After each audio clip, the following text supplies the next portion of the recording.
거룩한 주일 2부 예배 오신 여러분 환영합니다. 옆 사람과 우리 말씀 제목으로 인사할까요? 주님의 발자취를 따라갑시다.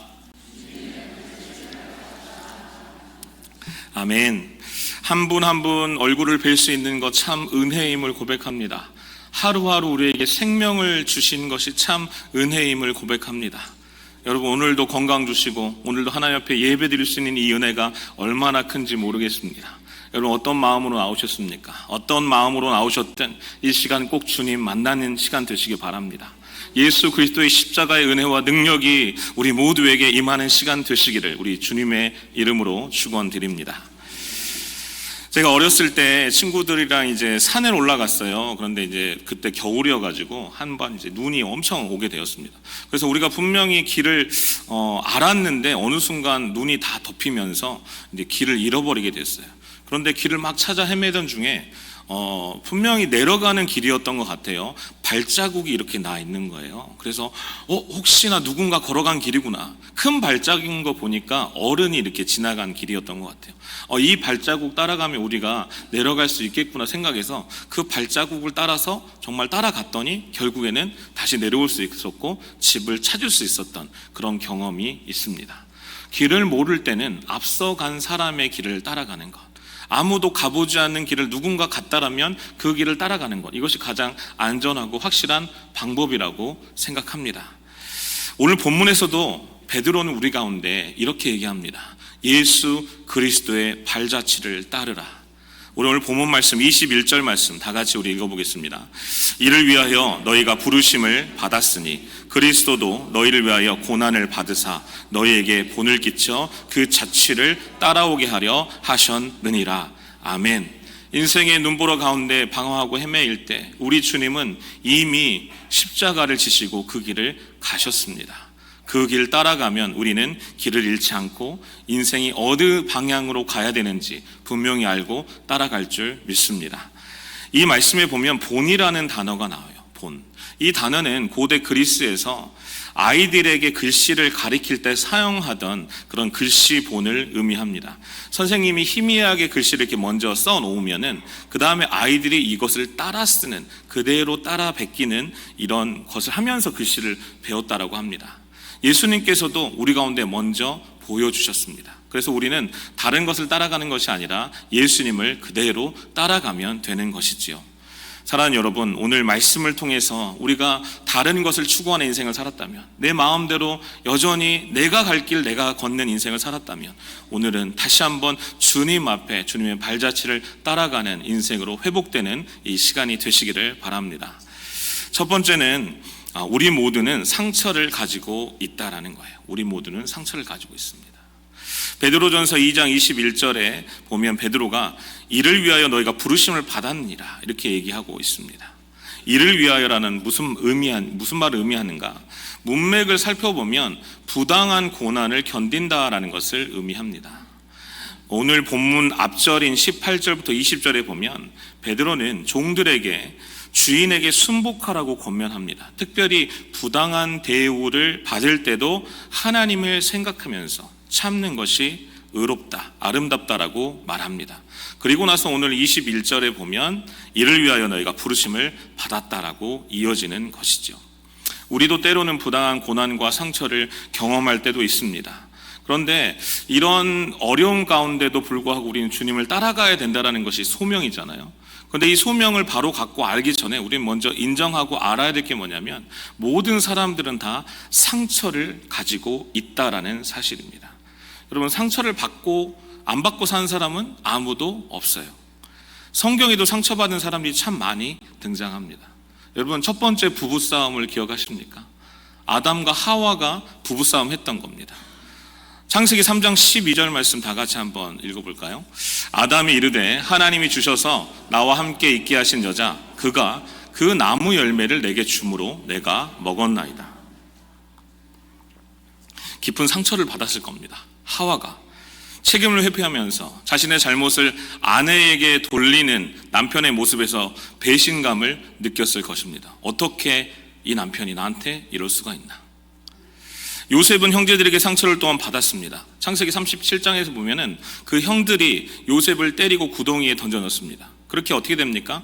팔려가서 결국엔 종살이를 하게 됩니다. 억울하죠. 종살이를 한 것도 부족해서 억울하게 누명을 쓰고 감옥에 또한 들어가게 됩니다. 얼마나 상처가 많았을까요? 다윗은 어떻습니까? 다윗이 가장 상처가 또 많았던 사람 중에 하나 아닙니까? 그래서 시편의 많은 그런 부분을 다윗이 기록한 것을 볼 수 있습니다. 사무엘상 18장과 19장에 보면요, 죄 없는 다윗을 사울이 죽이려고 합니다. 그리고 장인으로부터도 상처받았죠. 아내인 미갈로부터도 상처를 받았습니다. 하나님 앞에, 여호와 앞에 궤를 메고 왔을 때, 춤을 출 때 바지가 내려가는 것을 보고 아내인 미갈이 그를 업신여기고 조롱합니다. 상처를 받았습니다. 사무엘을 낳았던 어머니 한나는 어떻습니까? 첩으로부터 상처를 받았습니다. 그래서 너무나 속상하고 너무나 아파서 성전에 가서 울고 또 울고 자식 하나만 허락해 주세요. 이렇게 고백을 하는 모습을 우리는 이미 보았습니다. 우리는 어떻습니까? 여러분 다 안전하십니까? 일상에서 우리도 상처를 여전히 받습니다. 공부를 잘 여기 못하신 분은 없었을 거라고 생각합니다. 어렸을 때 공부 다 잘한다고 칭찬 받으셔서 이렇게 혼 안 나셨죠. 근데 공부를 못하면 부모님으로부터 너는 왜 누구 닮아서 이러니? 이런 얘기도 들을 때도 있고, 열심히 최선을 다해서 가져왔는데 이것밖에 안 돼? 라고 상처를 받기도 합니다. 직장에서 상사나 동료로부터 비교를 당하고 상처를 받기도 합니다. 또한 열등의식 때문에 상처를 받기도 하고요. 교회에서는 때로는 신앙생활하는, 같이 이 길을 가는, 동행하는 지체로부터 또한 상처를 받기도 합니다. 고슴도치라는 동물을 다 아시죠? 고슴도치는 참 외롭게 사는 동물입니다. 혼자 보통 다니는데요. 그러다가 너무 외로우면 친구를 찾아간다고 합니다. 친구에게 가까이 다가가면 어떻게 될까요? 자신도 찔리고 친구도 고슴도치 침에 찔리게 된다라고 합니다. 가까이 할수록 더 많은 상처를 받게 됩니다. 여러분, 사람이 수명을 약 80년을 산다라고 하면 날수로 계산하면 며칠 정도 될까요? 그렇죠. 속으로 계산하신 그 29,000 얼마가 됩니다. 즉 약 3만 일 정도 됩니다. 3만 일. 일생에 매일 한 번 상처를 받는다라고 쳤을 때 우린 인생에서 약 3만 번의 상처를 받게 되는 것입니다. 고슴도치의 침처럼 가깝게 지내는 사람에게 상처를 받기도 하고 주기도 하는 인생이라는 것이죠. 여러분, 상처는 잘 조절하면요 보석이 될 수 있어요. 마치 진주가 정말 이런 이물질이 들어왔을 때 그 아픔을 품고 이렇게 이겨내고 했을 때 진주를 이렇게 뿜어내듯이, 그것을 여러분 가지고 잘못하면 썩어버리면 진주는 죽게 되는 거거든요. 아예 진주 조개 안에 조개가 죽게 되는 건데, 그걸 싸매고 품고 인내하면서 했을 때 진주가 나오게 되는 것입니다. 여러분, 상처를 그러면 어떻게 해야 되는가?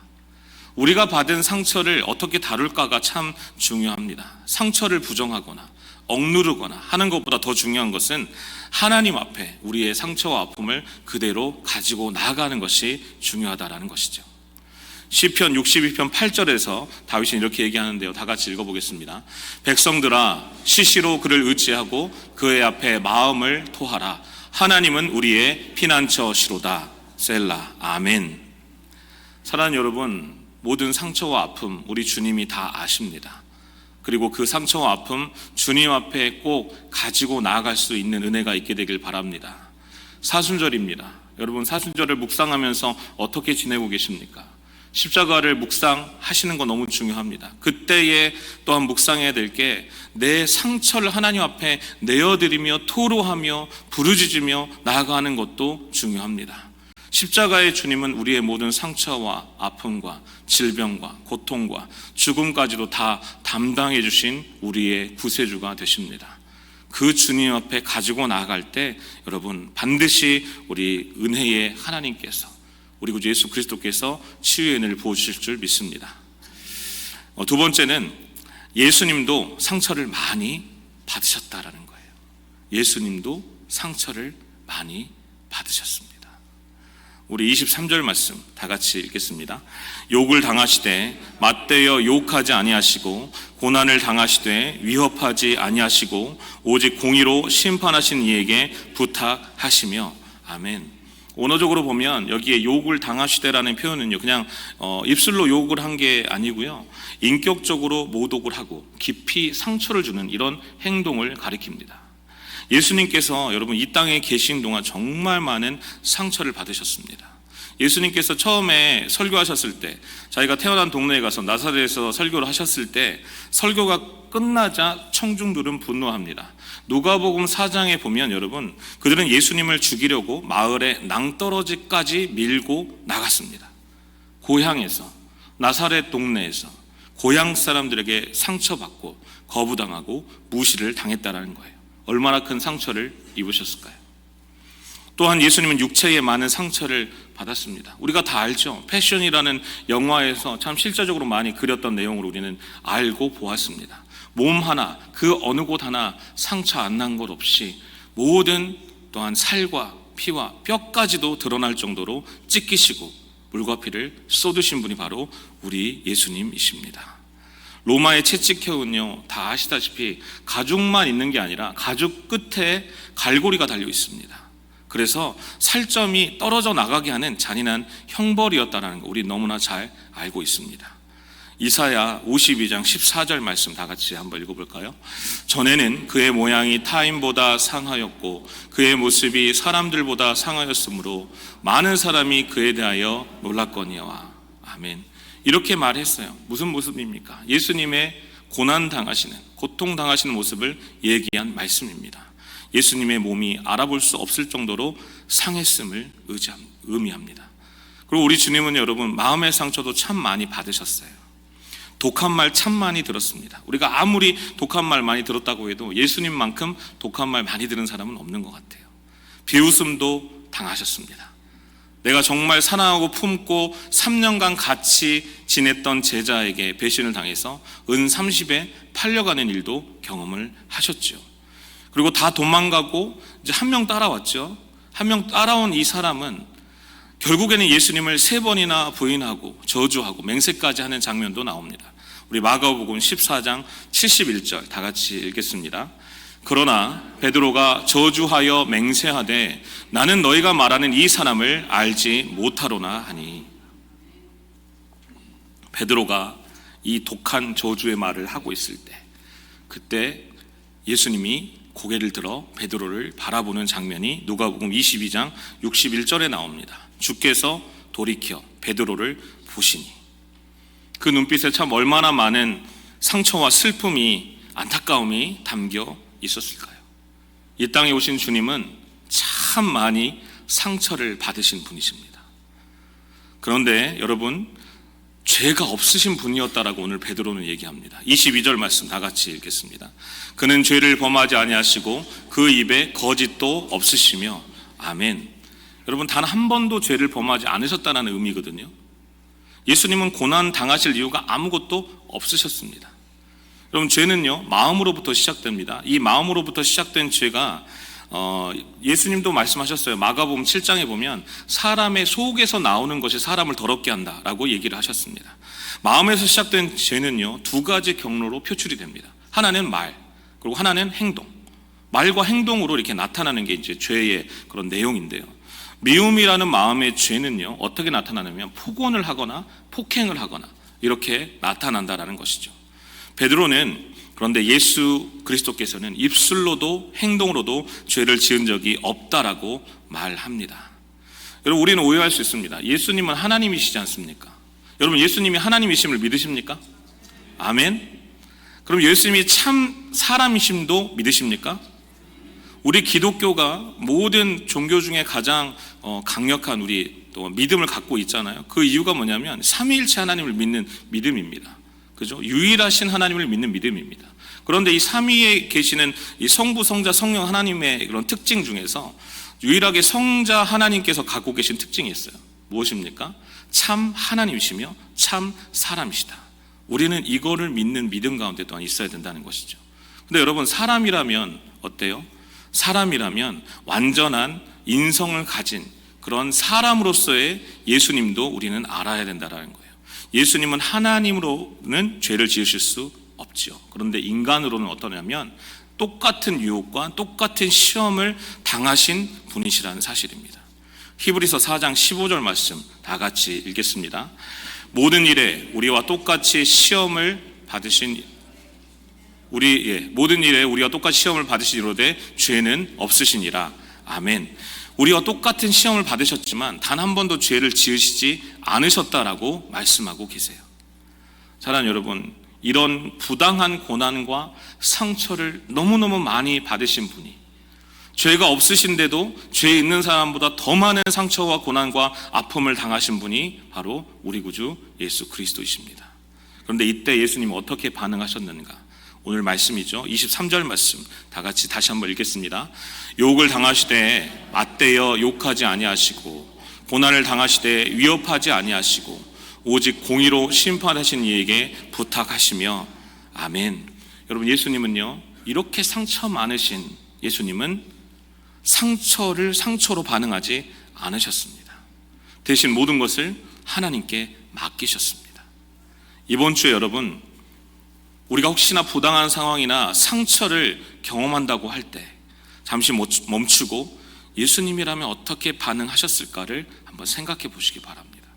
그리고 예수님처럼 반응하도록 최선을 다하시기 바랍니다. 욕으로 욕을 갚지 말고 위협으로 위협을 갚지 말고 대신 하나님께 맡기시기 바랍니다. 구체적으로 부당한 대우를 받을 때 즉각적으로 반응하기보다는 먼저 심호흡하세요. 잠시 멈추고 깊이 숨을 들이쉬세요. 그리고 마음속으로 주님, 이 상황을 주님 앞에 맡깁니다. 제가 어떻게 반응해야 될지 지혜를 주세요. 이렇게 기도하시고 행동하시기를 바랍니다. 그리고 아침과 저녁에 꼭 묵상하셔야 됩니다. 하나님 아버지, 오늘 내가 혹시나 부당한 상황, 억울한 상황, 시험과 하나님 시련과 이런 상황에 닥쳐올 때에 예수님처럼 반응할 수 있도록 은혜를 주세요. 이렇게 기도할 우리 모두가 되시기를 바랍니다. 예수님의 발자취를 닮아간다라는 것은요, 내가 하는 것이 아니라 하나님께 맡기는 삶을 살아가는 것입니다. 예수님이 하신 것처럼 하나님께 온전히 맡기며 주님의 발자취를 한 발자국이라도 더 내디딜 수 있는 우리 모두가 되시기를 바랍니다. 마지막 세 번째는요, 주님은 상처받은 치유자이십니다. 우리 옆 사람과 인사할까요? 우리 주님은 상처받은 치유자이십니다. 아멘. 24절 말씀입니다. 다 같이 읽겠습니다.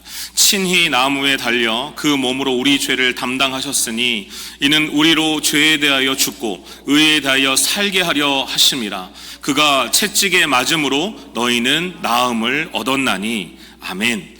여기서 나음을 얻었다라는 이 표현은요, 육체적으로, 정신적으로, 영적으로 모두 다 치유를 포함하는 단어입니다.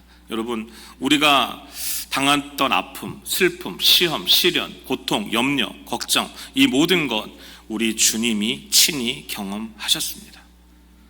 그분이 채찍에 맞음으로, 우리 주님이 채찍에 맞으심으로 우리의 상처와 질병을 그 몸에 다 담당하셨습니다. 예수님께서 십자가에 달리시기 전에 베드로가 칼을 휘둘러 말고라는 종의 귀가 이제 잘린 그런 내용이 누가복음 22장에 나옵니다. 그때 참 그 사람 많이 아팠을 것 같지 않습니까? 제가 귀가 이렇게 잘려보지 않아서 모르겠지만 정말 아팠을 거예요. 그런데 예수님은 검을 거두어라시고 그 사람의 귀를 다시 붙여서 치유해 주셨습니다. 육체도 회복시켜 주셨죠. 상처 입은 치유자라는 책이 있습니다. 하버드 대학의 교수였다가 교수를 사직하고 중증 장애인 공동체인 라르쉬에 들어가서 헌신했던 헨리 나우헨이 쓴 책입니다. 그 책의 주제가 바로 예수님이 상처 입은 치유자라는 것입니다. 나중에 기회가 되면 한번 읽어보시기 바랍니다. 조만간에 도서관을 다시 오픈할 겁니다. 거기에 이 책을 두게 되고 여러분 함께 또 읽어보시는 시간이 되었으면 좋겠습니다. 나우헨은 그렇게 뛰어난 그런 역량과 능력이 있었음에도 이 부족한 공동체 같은 이 모습, 그 가운데 들어가서 자신이 치유되는 경험을 했고 그 자신이 또한 치유자가 되었습니다. 데니엘 고틀립이라는 카운슬러가 있습니다. 심리학자이고 가족 문제 치료 전문가입니다. 33살에 그는 교통사고로 척추를 심하게 다쳐서 하반신이 마비가 됩니다. 병상에 누운 그가 죽고만 싶었습니다. 나는 왜 이럴까? 그러다 어느 날 간호사 한 분이 그에게 카운슬러이십니까? 이렇게 물었습니다. 그렇습니다. 대답합니다. 누구나 살면서 자살 충동을 느낄 수 있나요? 라고 간호사가 물어봅니다. 충분히 그럴 수 있습니다. 왜 그러십니까? 이렇게 물었습니다. 나도 사실 죽고 싶습니다. 이러면서 간호사는 힘들게 지나온 이 세월을 자신의 이야기를 털어놓았습니다. 한참 동안 이야기를 들었습니다. 이렇게 많은 이야기를 나누고 들으면서 이 사람은 이런 생각을 했습니다. 그래, 내가 다리는 못 쓰게 되었지만 그러나 이렇게 누군가의 이야기에 귀를 기울여 준다면 나도 살아갈 의미가 있겠구나. 이 생각을 하고 고틀리브는 나중에 이렇게 고백합니다. 그분은 제게 도움을 받았다고 하지만 실은 그분이 제 목숨을 구해주게 된 것입니다. 그분은 다리를 못 쓰면서 자신의 내면의 고요함이 결국에는 찾아오고요. 상대방, 이 내담자와의 대화를 통해서 그 사람의 아픔과 슬픔을 그대로 이해하는 이 공감 능력이 훨씬 더 많아졌다라고 합니다. 공감이라는 것은요, 그리스어로 속으로 들어가서 느끼다라는 그런 의미에서 유래가 되었다고 합니다. 함께 고통을 나누는 마음. 여러분, 이것이 또한 사랑의 또 다른 표현인 것이죠. 내가 가난해 보기도 하고 병들어 보기도 하고 상처를 입기도 하고 열등감을 가져보기도 하고 자녀의 문제로 좌절해 보기도 하고, 여러분 이런 것이 우리한테 상처이잖아요. 그런데 이 상처를 입어본 사람이 상처받은 사람과 공감을 할 수 있다는 거예요. 그런 의미에서 우리 주님은요, 가장 많은 상처와 아픔을 다 겪으시고 우리에게 공감해 주시는 주님이십니다. 우리의 연약함을 친히 체험으로 알고 계시기 때문에 우리 주님은 여전히 우리를 온전히 그리고 완전히 치유하실 수 있는 하나님이심을 믿으시기 바랍니다.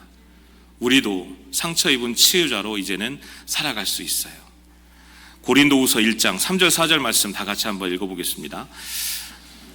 찬송하리이다. 그는 우리 주 예수 그리스도의 하나님이시요 자비의 아버지시요 모든 위로의 하나님이시며 우리의 모든 환난 중에서 우리를 위로하사 우리로 하여금 하나님께 받는 위로로서 모든 환난 중에 있는 자들을 능히 위로하게 하시는 이시로다. 아멘. 우리 하나님은 위로의 하나님이십니다. 하나님의 위로가 이 시간 우리 모두에게 임하게 되길 바랍니다. 그리고 우리 주님은 원하십니다. 우리도 누군가를 위로하는, 상처받은 누군가를 치유해줄 수 있는 그런 치유자로 살게 하시기를 원하십니다.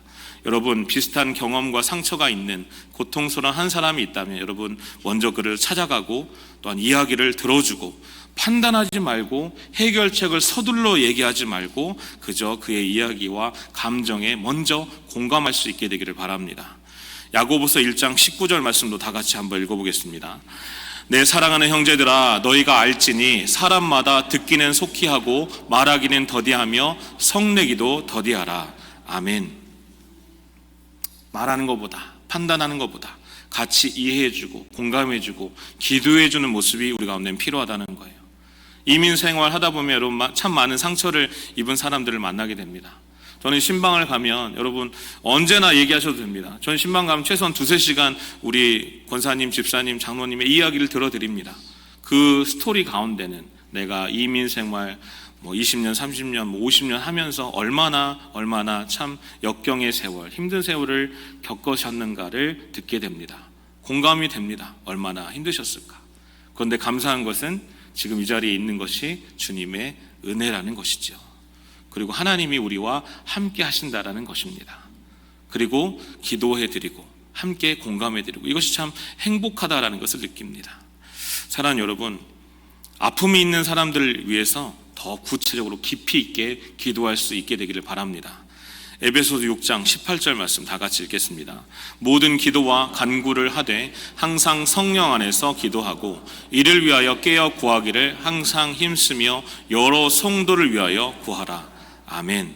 사랑하는 여러분, 많은 외부에 있는 사람들, 아직 예수님의 정말 구원이, 사랑이, 은혜가 필요한 사람들을 위해서 우리는 기도합니다. 그분들이 예수님 꼭 만나게 해달라고 기도합니다. 그렇죠? 그런데 우리 안에 있는 성도들, 우리 함께 신앙생활하는 성도들을 위해서 서로 우리는 기도해야 됩니다. 더욱 성도를 위해서 구하라고 말씀하고 계십니다. 판단하고 정죄하고 비판하고 무슨 말을 하기 전에 먼저 기도로 우리 성도를 서로를 섬길 수 있는 우리 모두가 되시기를 바랍니다. 이제 한 분의 이야기를 드리고 말씀을 정리하려고 합니다.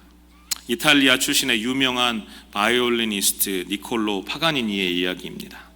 그는 역사상 위대한 바이올리니스트 중에 한 명으로 알려져 있습니다. 그의 삶은 결코 순탄하지 않았습니다. 어린 시절부터 엄격한 아버지 밑에서 10시간 이상 연습을 강요받으며 자랐습니다. 성장하면서 여러 질병을 겪게 됩니다. 특별히 마르판 증후군이라는 희귀병으로 인해서 이 손가락이 비정상적으로 길고 유연했다고 해요. 근데 이 신체적 특징이 여러분, 딴 사람들은 그에게 놀림거리로 이렇게 작용을 했지만 역설적으로 바이올린을 연주하는 데 가장 큰 도움이 되었다고 합니다. 한 번은 콘서트 도중에 바이올린의 현이 하나 끊어졌습니다. 관객들은 생각했어요. 연주가 곧 중단되겠구나. 그런데 파가니니는 끊어진 현에도 불구하고 연주를 계속했습니다. 하다 보니까 또 한 현이 끊어졌어요. 이어서 세 번째 현마저 끊어졌습니다. 이제 그의 바이올린에는 단 하나의 현만 남았습니다. 파가니니는 그 한 현으로 연주를 완벽하게 마쳤고 성공적으로 마쳤고 관객들은 기립박수를 보내게 되었습니다. 파가니니의 삶은 상처와 어려움으로 가득했지만 그는 그 상처를 통해 더욱더 위대한 음악을 창조하게 됩니다. 그의 고통과 한계가 더욱 그를 위대한 예술가로 만들었던 것이지요. 사랑하는 성도 여러분, 우리도 살다 보면 이럴 때가 있습니다. 남들은 손가락질하고 나한테 참 약점이 되는 것 같은 그런 일들이 있을 때도 있고 상처도 있을 때도 있습니다. 그런데 우리는 기억해야 돼요. 나만 상처가 있는 것이 아니라 모든 사람이 다 상처가 있구나. 그리고 기억하셔야 돼요. 예수님이 가장 많이 상처를 입으시고 고통과 고난을 받으셨다.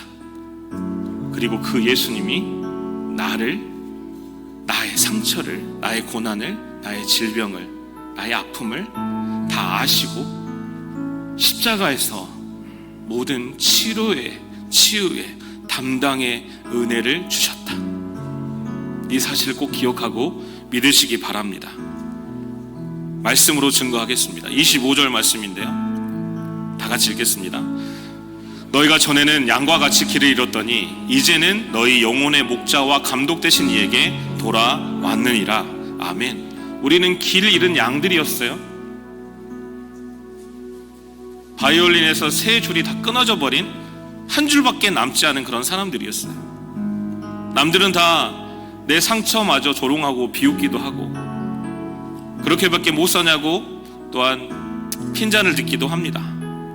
그런데 여러분, 이제는 우리의 영혼의 목자 되신 주님 앞에 돌아온 사람들이 바로 우리들 아닙니까? 아무런 걱정과 염려가 아니라 고난의 십자가, 우리의 모든 사망과 질병까지 다 담당해 주신 그 십자가의 은혜로 우리는 살아가는 사람들입니다. 상처에 집중하는 인생이 아니라 그 상처를 치유해 주신 주님 앞에 집중하며 나아갑시다. 그리고 주님의 발자취를 따라갑시다. 주님, 나를 치유해 주셨으니 나도 이제는 누군가 함께 이 상처를 싸매줄 수 있고 함께 기도해 줄 수 있고 함께 공감할 수 있고 함께 주님의 길을 갈 수 있는 그런 사랑의 길을 제시해 줄 수 있는 우리 모두가 되시기를 바랍니다. 고난주간이 이제 시작됩니다. 다른 것보다 예수 그리스도께 집중하십시오. 여러분의 상처와 문제에 집중하는 인생이 아니라 우리의 모든 질병과 고통과 염려와 상처를 다 담당해 주신 십자가의 주님 앞에 집중하며 나간 우리가 되시길 바랍니다. 그래서 결국에 은혜로 치유하시는 우리의 치료자 예수 그리스도를 반드시 경험하고 승리하는 우리 모두가 되시기를 우리 주님의 이름으로 축원드립니다. 함께 우리 찬양합시다. 예수 피를 힘입어 찬양하며 나갈 때 우리의 마음을 다 드려 고백하며 찬양합시다. 주의 보좌로 나갈 어떻게 나가야 할까? 어떻게 나가야 할까? 나를 구원한 주의 십자가,